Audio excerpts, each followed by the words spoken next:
있어요.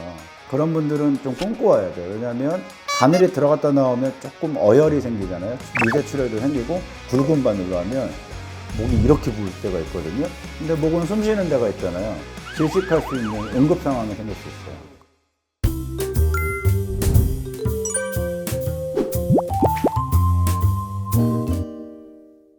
고혈압인 사람들은 이 갑상선 세친 검사라고 해가지고 이걸 같이 못한다고 하는데 이게 반은 맞고 반은 틀려요. 왜냐하면 내가 오늘 건강검진 내시경을 받으러 갔는데 혈압약을 먹고 있던 분이 약을 먹든 안 먹든 오늘 160에 100이다. 내시경 못하죠.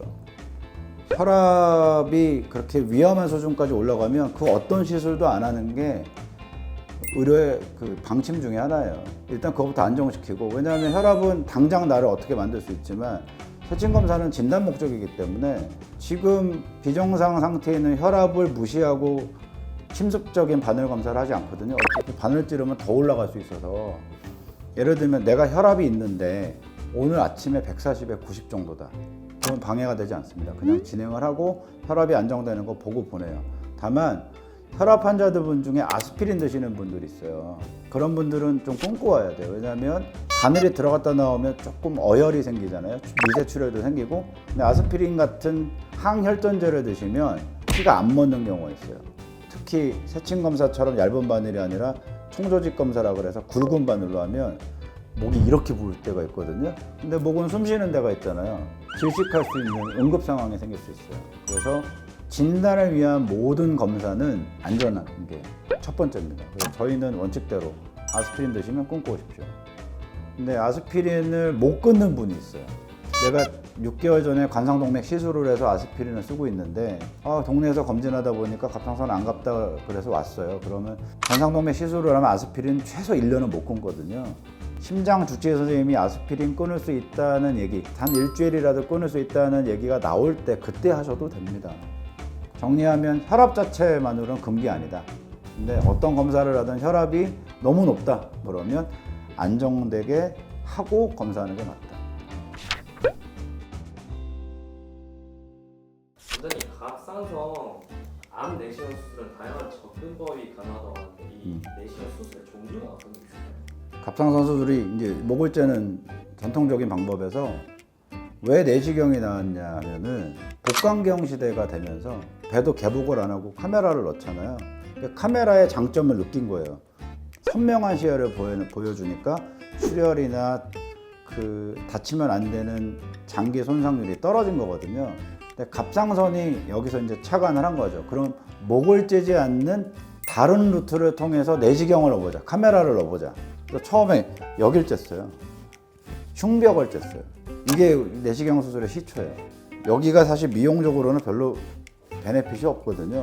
흉이 지지 않는 대로 한번 해보자. 그래서 나온 수술들이 겨드랑이, 그다음에 유륜 접근법이 됐는데, 겨드랑이에다가 구멍을 뚫고 에어를 넣어서 복강경 수술하듯이 안에서 박리에서 갑상선을 찾아 들어가는 방법이 있고, 에어를 넣어서 안 하고 그냥 한 5에서 7cm를 째서 박리를 닿은 다음에 견인기로 들어 올려서 이게 디귿자로 생긴 걸로 걸어서 시야를 만들고 그 다음에 카메라가 들어가는 두 가지가 있어요.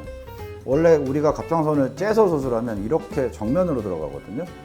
근데 겨드랑이 접근법은 옆으로 들어가서 측면만 보는 거예요. 반대편 시야를 볼 수 없거든요. 초기 암이거나 그러면 이 반대편 시야만으로도 수술은 종료되지만 반대편의 임파선 상태나 전절제를 해야 될 때는 제한이 있는 거예요. 흉벽 접근법처럼 정면 시야면서 조금 더 미용적인, 미학적인 수술이 없을까 해서 겨드랑이하고 유륜 접근법이 나온 거예요. 그래서 그걸 우리가 앞자를만 따서 바바 수술이라고 하고, 세브란스에서 하는 겨드랑이 접근법은 TAA, 겨드랑이를 통한 접근법, 이렇게 나뉩니다. 그 옛날에도 갑상선 암을 독자적으로 따로 하는 센터가 두 군데가 있었습니다. 서울대하고 연세대거든요. 세브란스. 서울대는 바바 수술로 좀 특화가 됐고, 세브란스는 겨드랑이 접근법으로. 그래서 여기서 나온 수술이 또 로봇으로 바뀌었잖아요. 서울대에서 로봇 수술은 이 바바 수술로 하는 거고, 세브란스에서 로봇 수술은 또 겨드랑이 접근법으로 하는 거예요. 그래서 좀 다르다. 사실 갑상선 수술의 전 세계 최고 종주국이 한국과 일본인데 희한하게 태국에서 지금부터 한 10년 전쯤에 어떤 의사 선생님이 구강법을 만든 거예요. 처음에 다 시큰둥했어요. 굳이 저렇게 입으로 뺄 필요가 있냐. 왜냐하면 우리는 아래에서 위로 접근하는 거에 적응이 돼 있지 위에서 거꾸로 내려오는 거는 받아들여 본 적이 없거든요. 근데 지금 그게 하나의 수술의 축이 됐습니다. 구강법이. 그래서 지금은 내시경 로봇 수술이 3가지예요. 바바, 겨드랑이, 구강법. 그래서 저희도 구강법을 내시경으로 해요. 그래서 저희 병원은 절개법을 뺀 내시경법을 3가지 하는 거죠. 바바, 겨드랑이, 구강법. 그래서 이렇게 현존하는 내시경법은 3가지가 있고 그 외에 이제 흉벽으로 들어갔거나 귀뒤로 들어가는 거는 역사상에 나타났다가 없어진 것도 있고 아직 있지만 주류를 이루지 못하는 게 있다. 이렇게 정리할 수 있습니다.